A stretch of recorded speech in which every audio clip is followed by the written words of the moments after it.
سلامونه ملګرو، امید لرم چې د ژوند په موضوع کې به یې که څوک په ملک کې دي که څوک د ملک نه بهر دي راغلي یو د اسلام آباد ایرپورټ ته. زما د تره زوی زما ورور مرتضی رخصتي در روان دی سعودي عرب ته. ملګرو پښتنو او مشرانو یو متل کلی دی چې مسافري د جهنم د سختو نه یو سخته ده، خو بیا د تلو هغه لمحه دا د دې ټولو سختو نه یو هټ کر سخته ده. ملګرو د مسافرۍ یو غزل دی ما ویلی و، خو د هغې یو څو شعرونه به د خپل تره دي زوی ته ډالۍ کړم چې د مسافر د تلو لمحه نه وي عذاب وي، د مسافر د تلو لمحه نه وي عذاب وي، څو ورځې یې لولمه قسم دی چې کتاب وي. سر ورته راټیټ کړي د مور غېږ کې په ژړا شي، سر ورته راټیټ کړي د مور غېږ کې په ژړا شي، لونکي ټول ګریوان اوښکې یې څومره لوی دریاب وي، یا خپلو بچو ته په خپل تته ژبه وایي، یا خپلو بچو ته په خپل تته ژبه وایي مم راوړم دکان ته ځم د پلار دغه جواب وي. دا دوه درې شعرونه د زما د دې تره زوی ته ډالۍ وي چې څومره مسافر دی هغه په د اسلام آباد په ایرپورټ باندې ځي.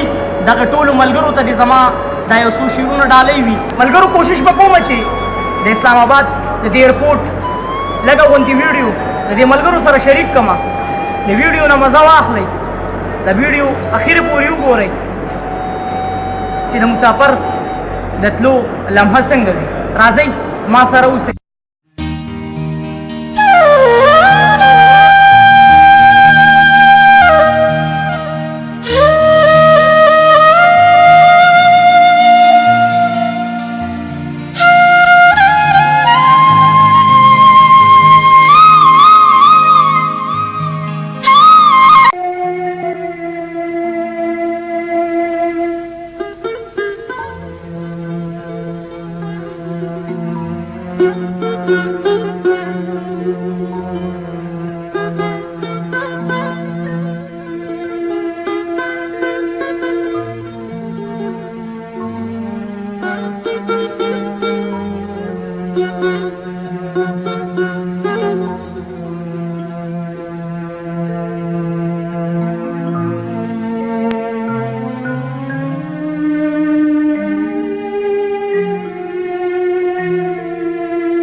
ملګرو دا مسافري هم ډېر عجیبه څیز دی.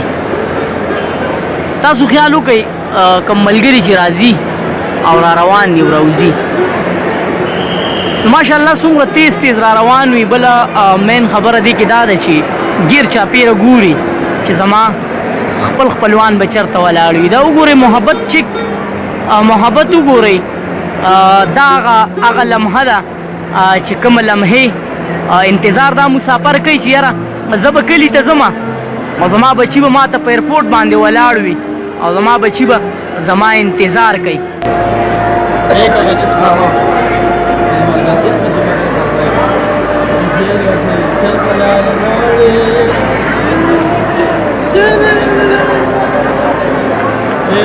مرتضی څه حالات دي؟ افغان نه ډېر دی که لږه؟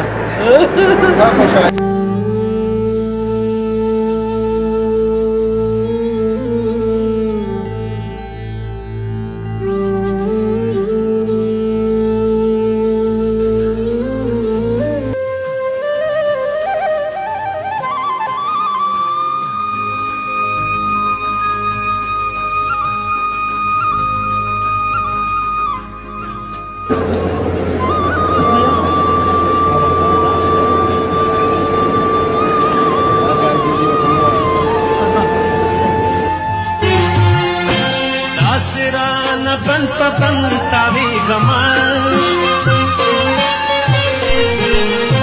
दासरा न तावी गमान दासरा न तावी गमान